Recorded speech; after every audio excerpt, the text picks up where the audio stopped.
नमस्कार बाबा. रामकृष्ण हरी. रामकृष्ण हरी. काय सध्या जिल्हा परिषदेची निवडणूक लागलेली आहे. सध्या काय कोणाची हवा आहे?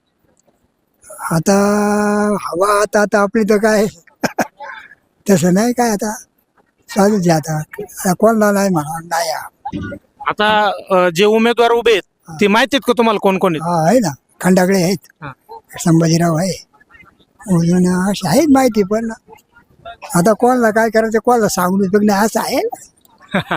करायचं देवाच्या दयाने, कोणताही करायचं. मग काय तुमच्या मनात तरी पण कोण आहेत? माऊली खंडागळे की कल्पनाताई काळे? आता माऊली खंडाकडे चांगला माणूस आहे, त्यालाच आमचं कधी पाहिजे बरोबर. बघायचं. नमस्कार बाबा. नमस्कार. काय कोणाची हवा वाटते? हा बाबा अजून सध्या सर्वांचीच उडत माघारी पोत अजून सर्वच उडत आहेत. मग आता बघू.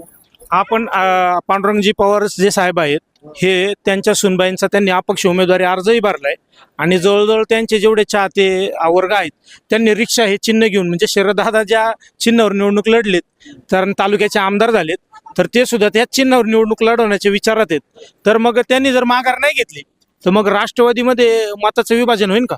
होईल ना. मग माऊली माऊली खंडा नक्की येणार होते. 100% येणार. काय तुमचं काय मत? माऊली खंडागळे. का बरं माऊलीच का? हा, चांगला माणूस आहे. चांगला माणूस आहे.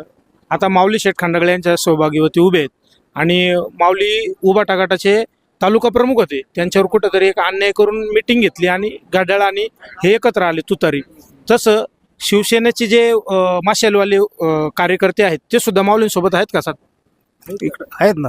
हा? आहेत. म्हणजे मग ते सुद्धा माऊलीला मतदान करणार 100%. 100%. सगळे म्हणजे कावळ पिंपरी संपूर्ण गावाचा तसं जर पाहिलं तर माऊलींना पाठिंबा नक्कीच आहे. नक्कीच. चालतंय, धन्यवाद. चालतंय. वयस्कर जे मतदार आहेत त्यांनी सुद्धा माऊलींच्या पाठी आशीर्वाद दिलेले आहेत. त्याचप्रमाणे इथं सुद्धा काय दादा आहेत त्यांना सुद्धा आपण एकदा विचारूयात की दादा सध्या काय कोणाची हवा? सध्या हवा माऊलीचीच. सगळे कावळ पिंपरी गाव हे माऊलीचे फॅनच दिसत आहेत मला या ठिकाणी.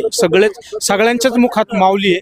तर मला एक प्रश्न विचारायचा आहे, माऊलीच का? म्हणजे कल्पनाताई काळे ज्या आहेत त्या सुद्धा या ठिकाणी उभ्या आहेत तर माऊलीच का?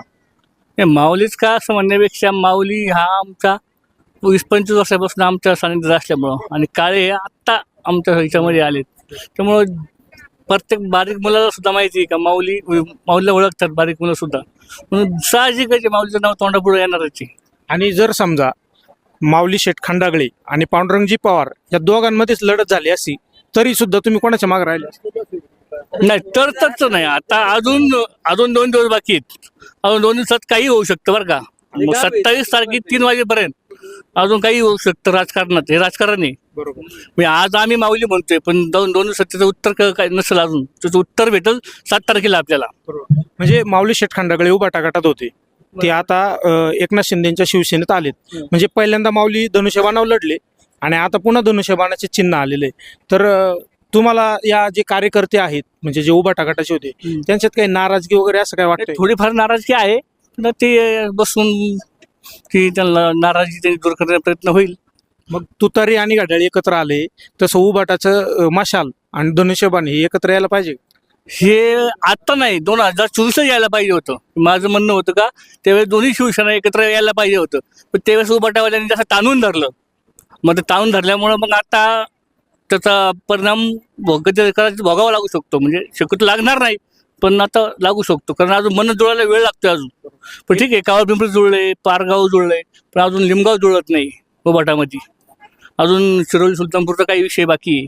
काही अजून अंतर्गत काही गोष्टी उभाटा आणि शिवसेनेच्या बाकी पण ते सगळ्या कार्यकर्त्यांनी मिळून बसून ते मिळवलं पाहिजेत. सामान्य नागरिक म्हणून जे पक्षश्रेष्ठी असतात वरचे आपण काय त्यांना सल्ला देऊ शकत नाही पण एक विनंती म्हणून तुम्ही काय सांगाल? दोन्ही उभाटा गट आणि एकनाथ शिंदे गट यांनी एकत्र यायला पाहिजे का? 100% यायला पाहिजे. त्यांच्या वरच्या लेवलला ते किती भांडू द्यात पण आपण आपल्याला भांडणं लावून नाही घेतली पाहिजेत. कारण ते एका कार्यक्रमात आले तर मग बघितलं ना का लग्नामध्ये सगळे एकाच मांड लावून बसले होते. मग आपण का भांडायचं? त्यांना जमते 10 मिनिटात त्यांना कुठेही बसायला जमते, कुठून नाही कुठे बसतात पण आपण का भांडायचं त्यासाठी आपण आपली डोकी का फोडून घ्यायची? निवडणुकीमध्ये बऱ्याच ठिकाणी असा काही प्रकार दिसतो की मतं हे दान न होता मतं विक्री केली जाते, म्हणजे पैसे देऊन मतदान केलं जातं, काही भागामध्ये असतं. तर त्या लोकांसाठी तुम्ही काय सांगाल? माझं तर मत आहे, त्या लोकांनी मतदानच करू नये. ज्याला पैसे घेऊन मतदान करायचे ना त्याने मतदानच येऊ नये. म्हणजे मत विकलं गेलं नाही पाहिजे. नाही गेलं पाहिजे. बरोबर. त्याचप्रमाणे बऱ्याचशा त्याचप्रमाणे बरेचसे जे उमेदवार असतात ते काय करतात, आमिष दाखवले जातात, दारू वगैरे तरुणांना दिली जाते, नानाविध प्रकारच्या आमिष दाखवले जातात. तर ती आमिष दाखवून निवडणूक खरंच लढली पाहिजे का? अजिबात नाही लढलं पाहिजे. त्याच्यामुळं तर ह्या विषयामुळं तर सगळं राजकारणाचा खेळ झाला आहे आणि पुढल्या नवीन पिढीचं वाटोळ होत चाललंय. आणि इलेक्शन झालं की आपल्या गावातील माळ्यातील जे काही मुलं असतील, तरुण असतील, त्यांच्यात कुठेही गट न राहता सगळ्यांनी एकत्र यावं, अशी तुम्ही काहीतरी संदेश मुलांना द्याल का? नाही, माझं मत आहे मतदान ज्याला जिकडे करायचं आहे तिकडे करा. ज्या दिवशी मतदान होईल संध्याकाळी 5 वाजता 5 तारखेला ते 5 वाजता सगळ्यांनी एकत्र या. तुम्ही मतदान कोणालाही करा, कारण स्वतःचं मत त्याच्या द्यायचा अधिकार आहे, पण मतदान झाल्यानंतर सगळे एकत्र या. भांडण तंटा न करता जसं आज चाललंय तसं निवडणूक झाल्यानंतर सुद्धा तुम्ही त्या पद्धतीने राहिलं पाहिजे. आता शेवटचा प्रश्न विचारतो. आता तुम्ही माऊलींच्या पाठीशी आहेत ठामपणे, तुमचं मत तुम्ही सांगितलंय, पण संपूर्ण आपला जो जुन्नर तालुका आहे, या जुन्नर तालुक्यात जास्तीत जास्त शिवसेनेची सीट येतील असं वाटतं का तुम्हाला? नाही, त्याचा जो अभ्यास करावा लागेल. कारण कसं झालंय, कुठल्या गटामध्ये काय आहे, कोण उभं आहे, अपक्ष आहे, भाजप, कारण भाजप पण एक फॅक्टर आहे. भाजप फॅक्टर आहे, हे अपक्ष फॅक्टर आहे. अजून सगळ्या तालुक्याचा अभ्यास करणं अजून लगेच शक्य नाही. याचा अंदाज 8 दिवसांनी येईलच. या ठिकाणी 15 वर्ष सरपंच असणारे दादा आहेत, त्यांना विचारूयात की दादा, मला हाच प्रश्न विचारायचा आहे की सध्या जुन्नर तालुक्याचं वातावरण पाहता शरददादाच्या पाठीमागं भरपूर जनता आहे का काय, किंवा शिवसेनेची जास्त सेटेल का कोणाची? निवड शरददादा म्हणूनच तो आमदार म्हणूनच नाहीये, पण यावेळेला आहे ना, तुम्हाला मी एवढंच सांगतो, 5 गट आहेत ना शिवसेनेचं नक्की येणार आहेत.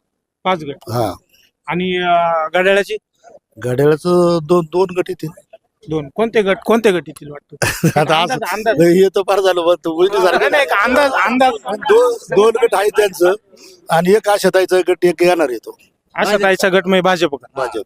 असे 8 गट आहेत आपले, 5 यांचे, 1 तिचा, 2 त्यांची.